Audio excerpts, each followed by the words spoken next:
Abram's descendants are the ones who have the right to have this land, correct? Yes. Okay.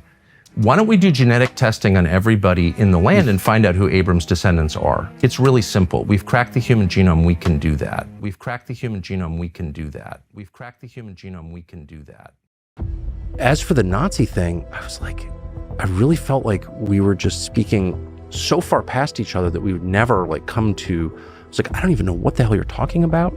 And and especially when I decided or concluded that he really meant it, I was like, that's just too freaking weird to me. It's almost like, yeah, I can think of many other examples where you're interviewing someone and they'll say something that's like, I was interviewing a guy one time and he started talking about the black Israelites and we're the real Jews. And I was like, and it wasn't on camera, but I was like, it was so far out to me that I was like, we'll never kind of understand common terms on that.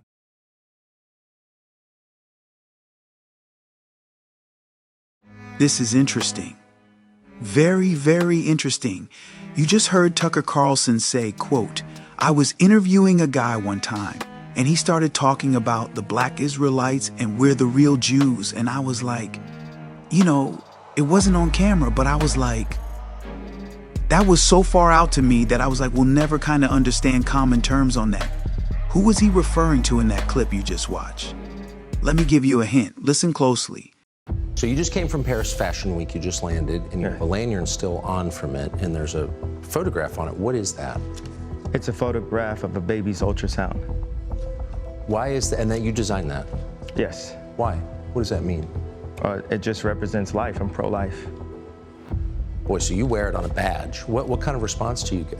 And good, amen, I agree. I don't care about people's responses. I care about the fact that there's more black babies being aborted than born in New York City at this point. That 50% of black death in America is abortion. So I really don't care about people's responses. I perform for an audience of one, and that's God. I'm starting to see why they want to make you be quiet.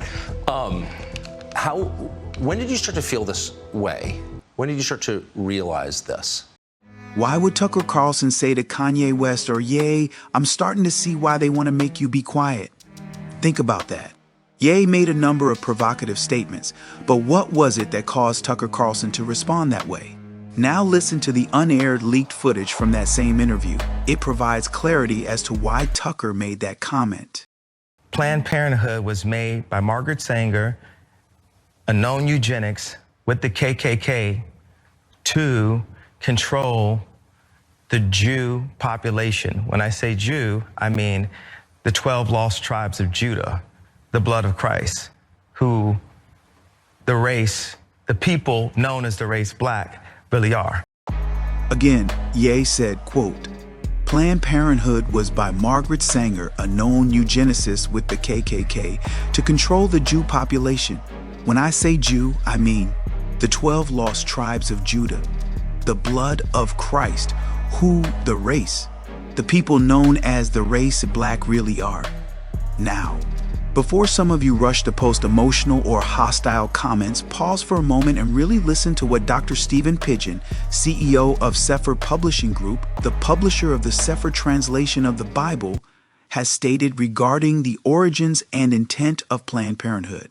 Hitler was, and the Nazis, of course, expanded on Margaret Sanger's approach to eugenics, right? Eugenics was a movement that was born in the United States under hard doctrines of racism with the intent of eliminating the tribe of Judah in the African-American community in this country, right? To eliminate them.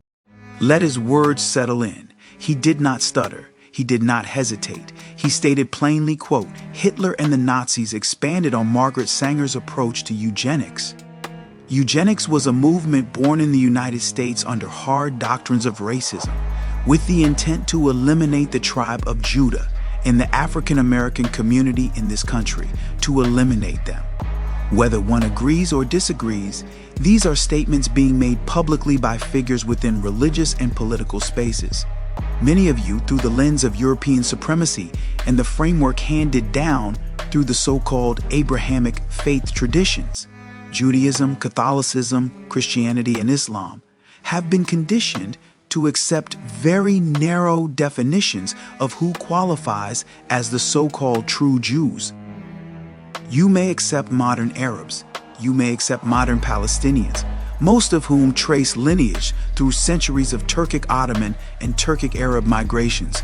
You may accept Asians, you may accept certain Ethiopian communities, but when the descendants of enslaved Africans, the so-called Negroes of the Americas, assert a connection with actual sources and actual DNA testing, something the 1948ers are forbidden to do to Israelite identity, many react as if it is the ultimate offense, as if it is the greatest level of disrespect.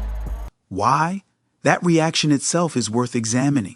This is a trainer, but come to find out, he's actually Canadian intelligence, but this is my trainer.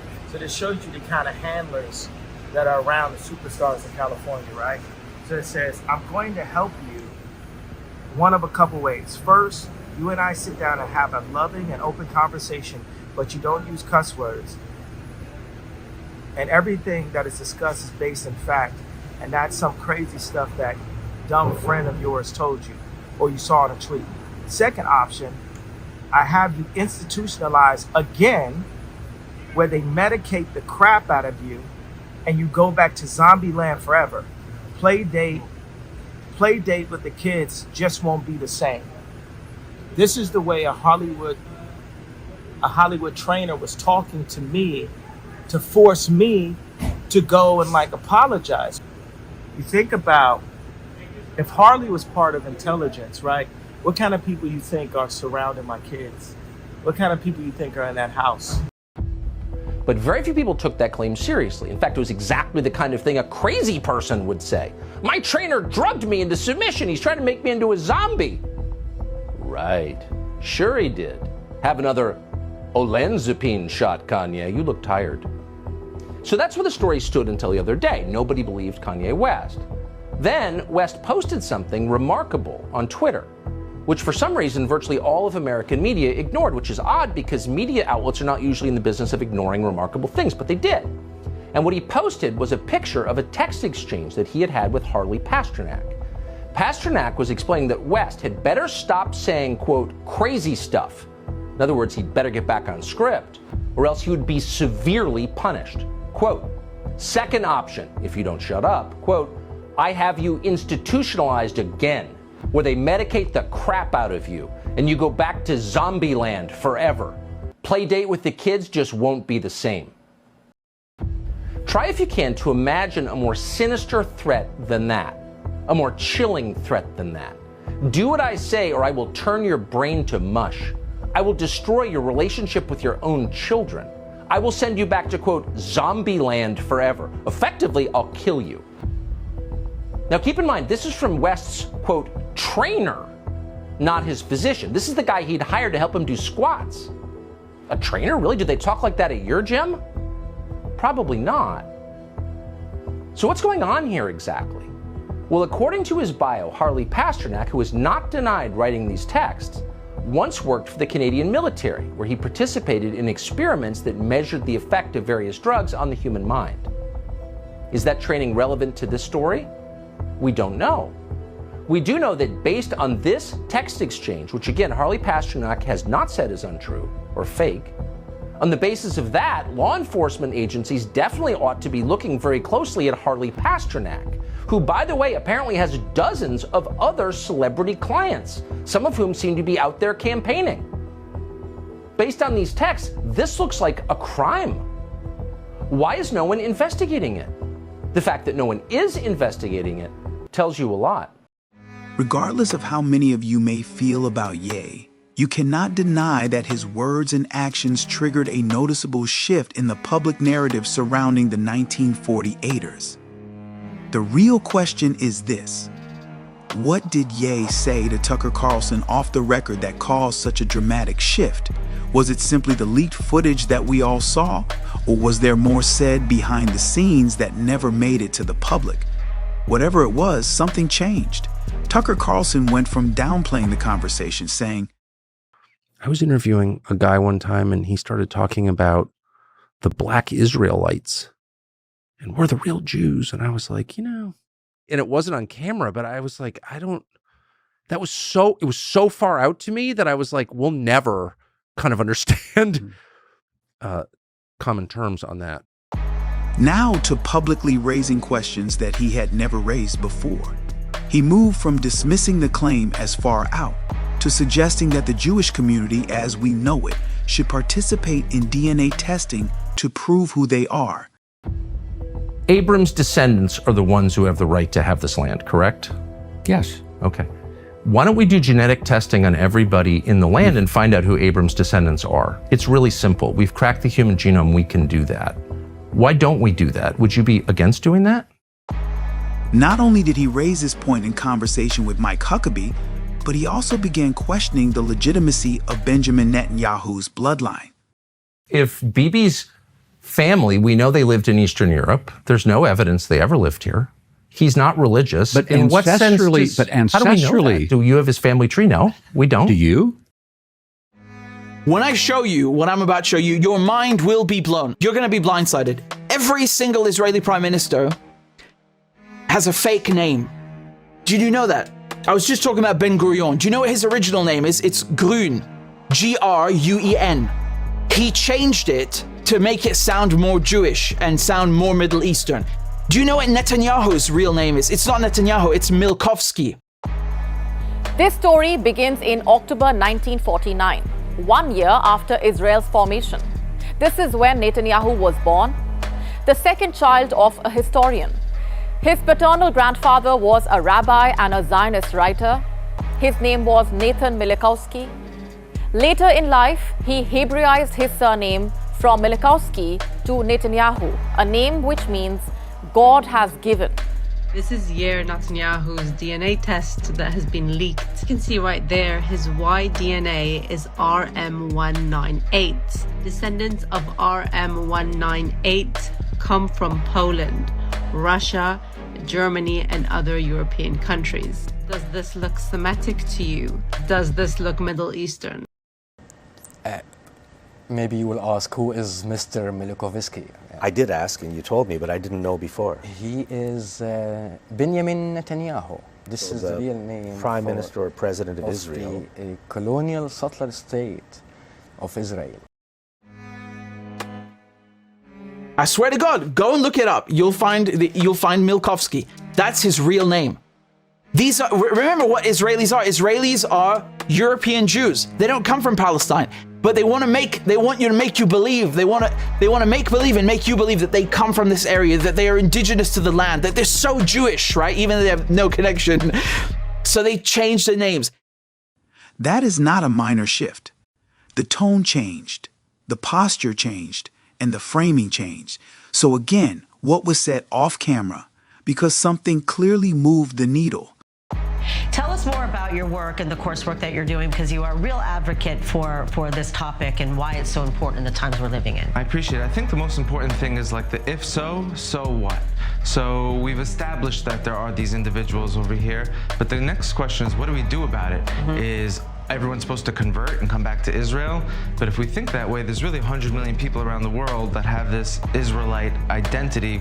There's really 100 million people around the world that have this Israelite identity. There's really 100 million people around the world that have this Israelite identity. Is there a reason that the Jewish people that represent, and I want to get back to this because you didn't let me finish a while ago, they represent 0.2% of the world's population. In the entirety of the world, there are about 16 million Jews total. In the entirety of the world, there are about 16 million Jews total. There's really 100 million people around the world that have this Israelite identity. 16 million. 100 million. 16 million. There's really 100 million people around the world that have this Israelite identity coming from the tribes. And Israel's, smaller than the size of New Jersey. Is it sustainable to think in the way of having to convert and bring back? And if you look at the Lemba, they don't even want to convert. They say, why are we converting to something we're already part of? Have you ever stopped to think about this? How does a nation that makes it illegal to perform a DNA test without a court order claim the authority to question everyone else's DNA in order to determine who does or does not have a connection to the ancient Israelites? That contradiction alone should cause people to pause. Take the Lemba, for example.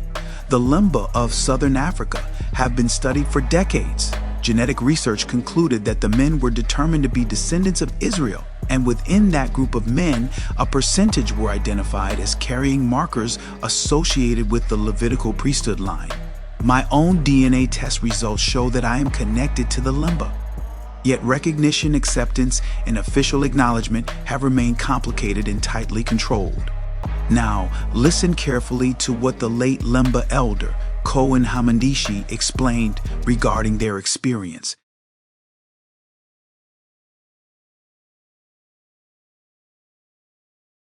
So because of my office also in the parliament, they also approached me, the government of Israel, said, can you help us to collect some samples of DNA?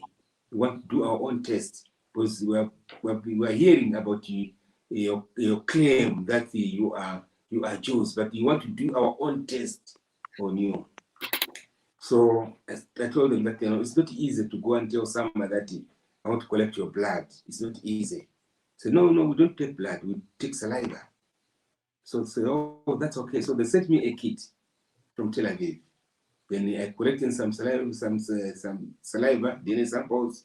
It was about 200 from the Lemba and about 60 from non-Lembas. And I sent it to Israel. So a year later, I went there to Israel to collect the results. And I met a guy at a hotel called Ramat Rashe Hotel in Jerusalem. So he gave me the results. So he said, we were sitting in the lounge. He said, do you see that? Because in Israel, there's a lot of black people, black boys doing the manual work. They sweep the roads, they run around, they sweeping, cleaning the hotels and all that. So there was one black boy, I think he's from Sudan or Ethiopia. Said, look at, you see that boy? I said, yes. He said, his DNA percentage is about 26%.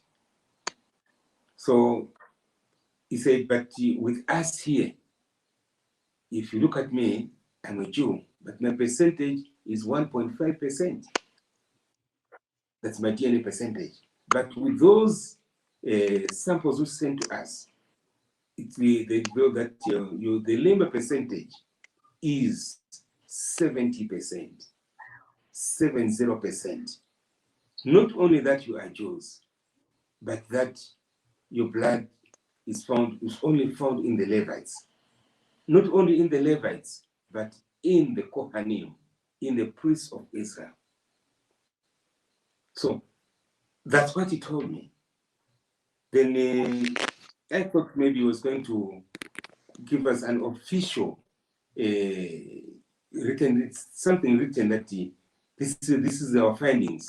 But up to today, they haven't given me the results. He described how testing was conducted multiple times, how the community was not fully provided transparent access to their official results, and how there were attempts to reinterpret or minimize their percentage. According to his account, those efforts did not weaken their case. Instead, subsequent testing increased the percentage indicators rather than reducing them. The broader question remains: why is DNA embraced when it validates certain groups, but restricted or heavily regulated when it raises uncomfortable questions about others? What's your thoughts? Please be respectful with your comments. Also, please click the like, click the notification bell, and subscribe to this channel. Listen, Genesis chapter 11 verse 10 explains the genealogy of Shem. Shem was a black man in Africa. If you repeat this back, Genesis 14 verse 13, Abraham steps on the scene. Being a descendant of Shem, which is a fact, means Abraham too was black. Abraham, born in the city of a black man, called Nimrod, grandson of Ham. Ham had 4 sons. One was named Canaan. Here, let me do some explaining. Abraham, Isaac was Jacob had 12 sons, for real, and these were the children of Israel. According to Genesis chapter 10, these were the children of Israel. According to Genesis chapter 10, these were the children children of Israel, according to Genesis chapter 10.